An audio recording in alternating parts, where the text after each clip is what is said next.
يا أهلا يا أهلا بيكم في فيديو جديد. في البداية لو أول مرة تشوفني ما تنساش تشترك في القناة وتفعل جرس التنبيهات علشان يوصلك كل جديد بننزله. بيبدأ فيلمنا النهاردة عن جندي سابق في الجيش بيخوض قتالات الشوارع علشان يقدر يجمع فلوس ينقذ بيها عيلته من عصابتين بيسلموا مخدرات لبعض، وواحد بيدوق مخدرات فبيلاقيها سكر، وواحد تاني بيغرقه بنزين وبيولع فيه. وبعدين بينتقل على المستشفى والدكتور بيقول لمراته ان حالته صعبة جدا ووظائف جسمه اتضررت بشكل كبير بسبب الحريق، وبيبقى بيقول اسم ليون على طول. وبيروح لليون واللي بيكون جندي في الجيش الامريكي بيخدم في منطقة في شمال افريقيا، وبيوصلوا جواب من مرات اخوه وبيعرفوا ان اخوه بيموت. فبيروح للقائد بتاعه علشان ياخد اجازة، ولكن القائد ما بيوافقش حتى لما ليون بيقوله ان هو لازم يشوف اخوه وانه كمان ما ينفعش يسيب عيلته، ولكن القائد ما بيوافقش وكمان بيقول الحراس يحبسوه. وليون بيشتمه والحراس بياخدوه علشان يحبسوه، ولكنه بيضرب الحراس وبيسرق عربية ويهرب منهم وبيروح ورا عربية تانية، وبترجع عربية الحراس بالليل وهم معرفوش يوصلوله. وبيقول القائد ان هو كده هيموت في الصحراء او هيوصل للمحيط، وبيبعتوا حراس تانيين علشان يدوروا عليه في السفن اللي في المحيط. ولين بيشوفهم فبيحاول يستخبى منهم، وبيقول له واحد من طاقم السفينة اللي هو عليها ان هو ينزل يحط الفحم في الفرن ويطلع بالليل على ظهر السفينة، وبيكتشف ان هي مش متجهة لوس انجلوس زي ما القبطان قال له. وبيقول له القبطان بتاع السفينة انت هيفرق معاك ايه اصلا، انت اصلا عبء على السفينة. فبيضربوا ليون وبينط من المركب وبيوصل امريكا، وبيحاول يتصل بمرات اخوه لكنه ما بيعرفش علشان معهوش فلوس. وبعدين بيبقى ماشي في الشارع وبيلاقي زحمة فبيروح علشان يشوف في ايه، فبيلاقي ان في ناس بيتقاتلوا مع بعض علشان ياخدوا فلوس، وبيطلب من الراجل المسؤول هناك ان هو عايز يقاتل. فالراجل بيسأل حد يقاتل ليون، والفعل بيتقاتل مع واحد وبيهزمه، وبيكون ليون بارع جدا في القتال. وبعد لما بيهزمه بياخد الفلوس وبيروح علشان يتصل بمرات اخوه، وبعدين بيروح يتعشى مع واحد اسمه راسل وبيقوله ان هو عايز يروح لوس انجلوس، وبياخدوا راسل علشان يقابل واحدة توديه. وبيقول لهم الحراس اللي هناك ان هما مش هيعرفوا يقابلوها غير بعد اسبوع. فبيقول له راسل ان ليون لسه مخلص على حبة رجالة حلوين تحب تكون من ضمنهم، فبياخدوا الحارس علشان يقابل سنسينيا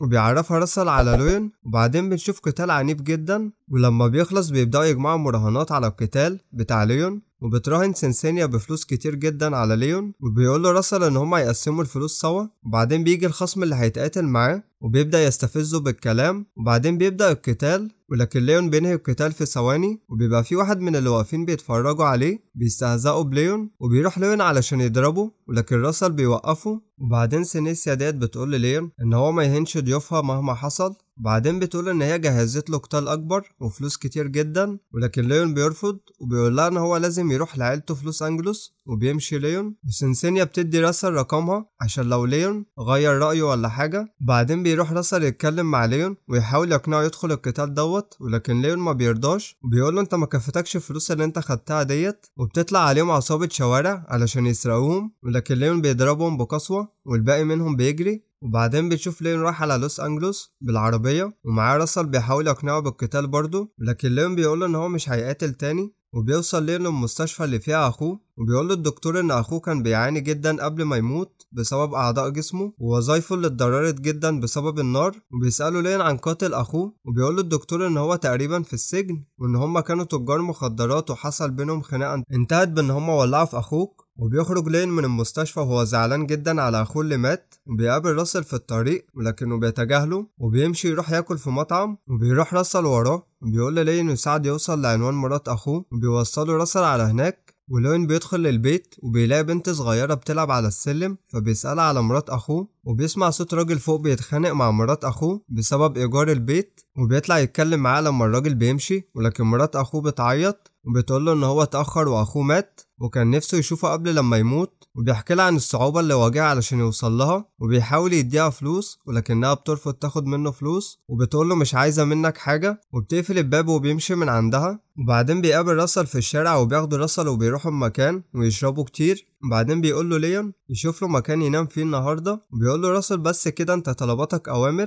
وبياخده على بيت فخم على الاخر علشان ينام هناك. لكنه لما بيصحى تاني يوم بيلاقي سيسينيا بتاعت القتال في المكان وواخده راحتها على الاخر، وبيعرف ان هي شقتها وبتاخده تشتري له لبس بدل اللبس بتاعه اللي هي بوظته له. وبتبقى معجبة بيه جدا، ولكنه بيبقى منفض لها. بتقول له ان الناس اللي في البلد لسه بيتكلموا عن القتال بتاعه لحد دلوقتي، ولكن هو بيقول لها ان هو مش مهتم، وبيقول لها ان هي ممكن تتكلم عن الموضوع دوت مع راسل. بنشوف بعد كده مرات اخوه بيكون لين بيراقبها وهي ماشية، وبعدين بيروح للست سيسينيا تاني وبيقول لها ان هو ممكن يقاتل تاني، ولكن بشرط ان هي تفتح حساب بنكي لمرات اخوه من غير ما تعرف، وكمان يروح مكان تاني. وبتنفعل سيسينيا عليه وبتطرده من البيت، وبتقول له ان هي مش هتتعامل معاه تاني، وان هو بعد كده يبقى يتعامل مع راسل لو عايز يوصل لها. وتاني يوم بنشوف ناس علشان يبقوا بيتجهزوا للقتال، وبيروح راجل مظهره غريب كده علشان يسلم عليه، ولكنه بيضربه. فليون بيرد له الضرب ولكن بشكل اقوى واعنف، وبيخلص عليه ليون. وبعدين بيشوف راسل راح لمرات اخو ليون وبيقول لها ان جوزها عمل تأمين على حياته قبل لما يموت، وبيديها فلوس، وبيقول لها كمان ان هو هيجيب لها فلوس كل شهر. وبيكون لين في قتال مع شخص وبيخلص القتال وبيكسب، وبعدين بيروح يتمشى في الشارع شويه، وبنشوف بنت اخوه بتلعب في الشارع بالعجله. وفي الوقت دوت بيشوفوا 2 من قوات الجيش اللي هرب منه، وبيشوفوه هو بيتكلم مع البنت،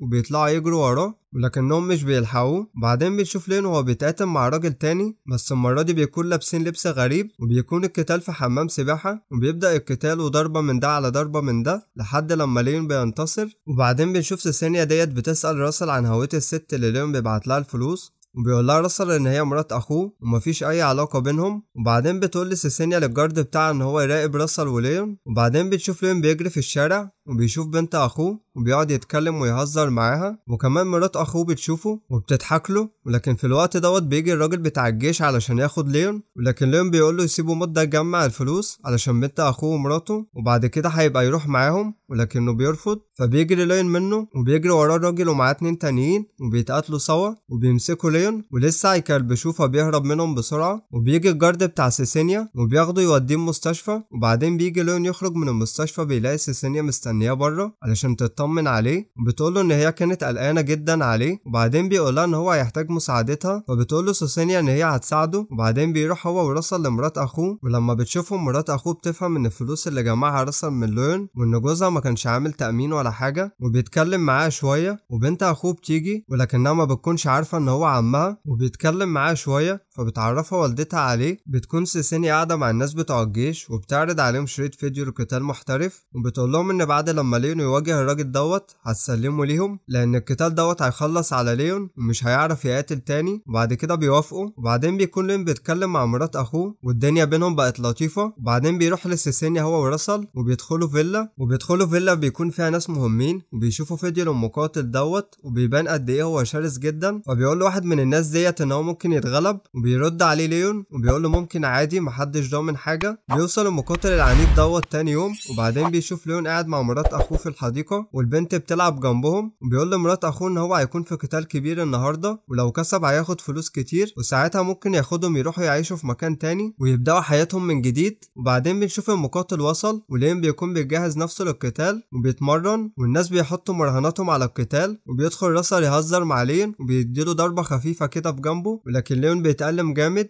وراسل بيقول له ان مقاتل شرس مستنيك علشان يقتلك، وناس حاطين عليك رهان باكتر من 10 مليون دولار، وما ينفعش تغامر بنفسك كده. وبيقول له راسل ان سيسينيا مجهزه له طياره بعد القتال. فبيقول له راسل انت طيب قوي، وسيسينيا ديت مش سهله وهتغدر بيك، والناس ديت كلها حسالة ومحدش مهتم بيك، وان اهم حاجه بالنسبه لهم هي الفلوس اللي هياخدوها من وراك. بيقول له لين كفايه انت مهتم بيا. وبعدين بيخرج راسل لمكان المراهنات وبيتكلم مع سيسينيا وبيكون قلقان جدا. وبعدين بنشوف مرات اخوه لين بتجهز شنطتها هي وبنتها. وبعدين بيخرج لين لمكان القتال وبيشوف الناس بتوع الجيش في وسط الجمهور. وبعدين عينه بتروح على سيسينيا وبيفهم ان هي هتغدر بيه وتسلمه، وبيبدا القتال. وبيكون لين متفوق وبيحاول الخصم بتاعه يضربه ولكنه ما بيعرفش، وبيقع من الضرب اللي خده وبيقوم تاني وهو متعصب، وبيضربه لين تاني والخصم بيضرب لين في جنبه وليون بيتألم جدا. فبيعرف ساعتها الخصم نقطة ضعف ليون وبيفضل يضربه في جنبه، وبيقع ليون وبيقول لراسل ان سيسينيا ديت حاطه الرهان بتاعه على الخصم بتاعه، وان كمان الخصم دوت هيقتله. وبيقوم ليون ولكنه بينضرب وبيقع تاني، وساعتها راسل بيقول له ان احنا ممكن ناخد نص الفلوس وننسحب، وبيرفض ليون وبيصر ان هو يكمل القتال. وبيقوم والناس بتشجع ليون. بيقول له راسل ان سيسينيا ديت حاطه الرهان بتاعه على الخصم بتاعه، وانه كمان الخصم دوت هيقتله. وبيقوم ليون ولكنه بينضرب وبيقع تاني، وبيقوم وبيقوموا الناس بتشجع عليهم وبيضرب الخصم ضربة ورا التانية وبيوقعها قدام سيسينيا وبيفضل يضرب فيه وبعدين بيسيبه ومش بيرضى يموته. وبياخدوا الناس بتوع الجيش وراسل بيودعه وبيقول له ان هو شخص كويس وطيب وعنده قلب. وبعدين بيمشي ليون وبيروح لمرات اخوه وبنتها علشان يودعهم وبيمشي مع قوات الجيش في العربية. ولكن بعد ما بيمشوا شوية بيقفوا بالعربية وبيقولوا له اخرج وبيمشي يروح جري على بنت اخوه وبياخدها بالحضن وهم كلهم فرحانين وبيخلص الفيلم على كده. متنساش لو الفيديو عجبك تشترك في القناة وتفعل جرس التنبيهات علشان يوصلك كل جديد. تابع صفحة الفيسبوك واعمل لي فولو على انستجرام. كان معاكم محمد ابراهيم من قناة اسرع فيلم، منتظر رايكم في التعليقات. مع السلامة.